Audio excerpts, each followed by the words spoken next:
जय श्री राम भक्तों स्वागत है आपका हमारा चैनल देववाणी में।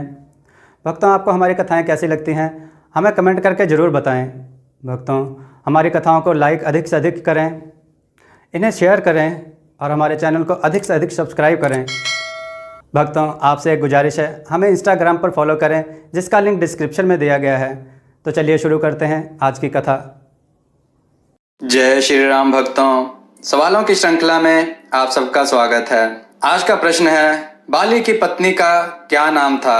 अपने उत्तर वीडियो में कमेंट करके जरूर दें। चलिए कथा की ओर चलते हैं। आज की कथा है एक सुनहरा हंस और 3 भाई। आइए कथा श्रवण करें। बहुत समय पहले की बात है। एक आदमी के 3 बेटे थे। सबसे छोटे को वे विनोद पुकारते थे।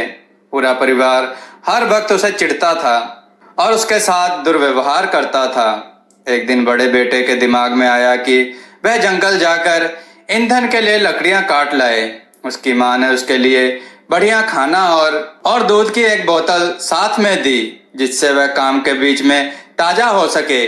जब वह जंगल पहुंचा तो एक बूढ़े आदमी ने उसे सुप्रभात कहा, फिर बोला, मुझे बहुत भूख और प्यास लगी है, क्या तुम अपने खाने में से थोड़ा सा मुझे दोगे?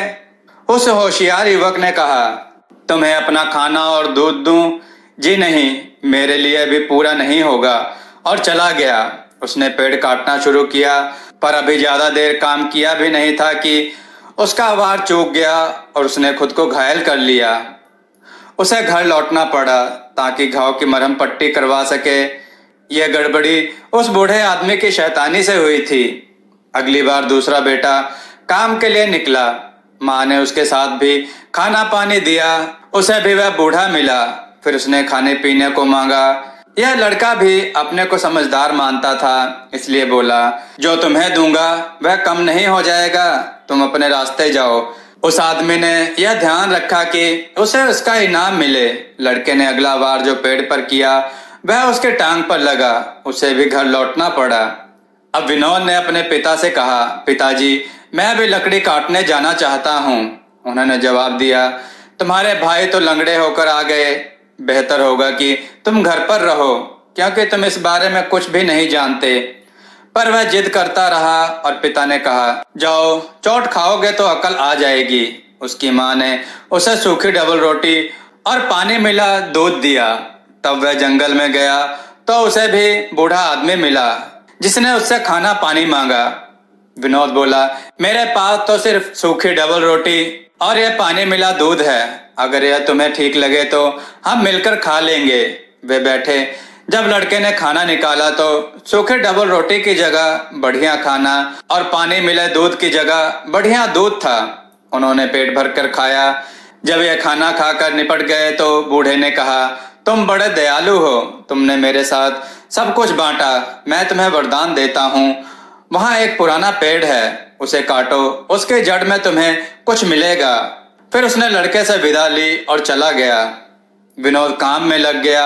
उसने पेड़ काटा। जब पेड़ गिरा तो जड़ के नीचे की खोखली जगह में शुद्ध सोने के पंखों वाला एक हंस मिला। लड़के ने उसे उठा लिया। वह रात बिताने के लिए एक सराय में ठहर गया। सराय के मालिक की 3 बेटियां थीं। उन्होंने जब हंस को देखा तो उसे अच्छी तरह देखने जाने को बेचैन हो उठी। वह उसका एक पंख उखाड़ना चाहती थी। सबसे बड़ी बोली, पहले मैं उखाड़ती हूँ। वह उसके घूमने का इंतजार करती रही। फिर हंस को उसके पंखों से पकड़ लिया, पर जब हाथ हटाने की कोशिश करने लगी तो ताज्जुब में पड़ गई, क्योंकि वह तो जैसे पंखों से चिपट ही गई थी। तभी दूसरी बहन आई।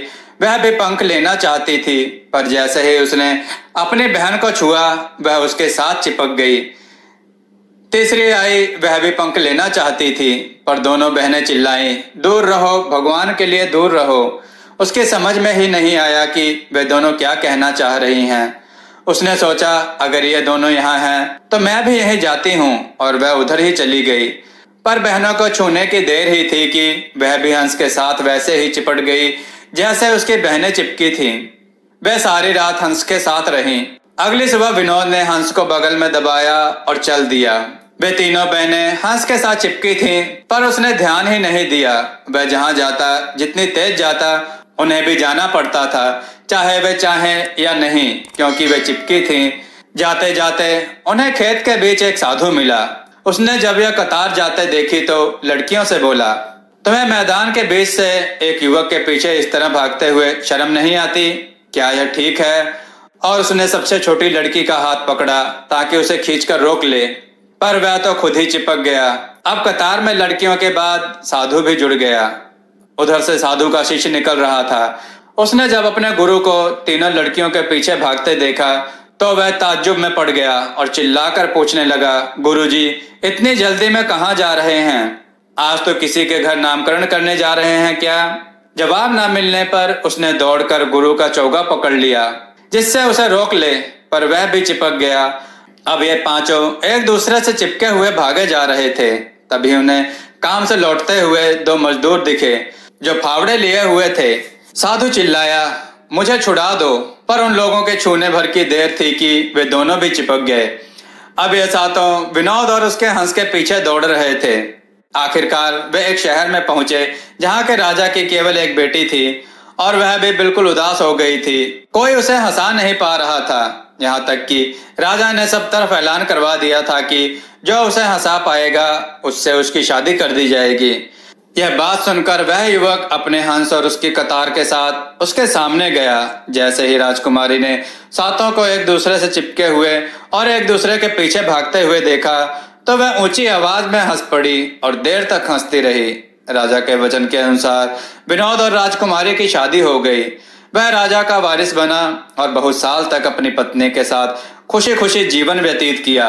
भक्तों, आपको यह कथा कैसी लगी? अपने विचारों सुझाव कमेंट में जरूर दें। हमारी कथाओं को लाइक करें, हमारे चैनल को सब्सक्राइब करना ना भूलें और हमारी कथाओं को शेयर जरूर करें, जिससे लोगों को अच्छा ज्ञान प्राप्त हो। जय श्री राम। भक्तों, देववाणी की तरफ से आप सबका बहुत बहुत धन्यवाद कि आप सब ने हमारे चैनल को बहुत सहयोग दिया और हमारी वीडियो को बहुत पसंद किया, जिस वजह से हमें YouTube की तरफ से ज्वाइन बटन का ऑप्शन मिला, जहां पर आप हमें ज्वाइन बटन पर क्लिक करके हमें ज्वाइन करें, जिसके लिए आपको 29 रुपये या 59 रुपये का चार्ज देना पड़ेगा।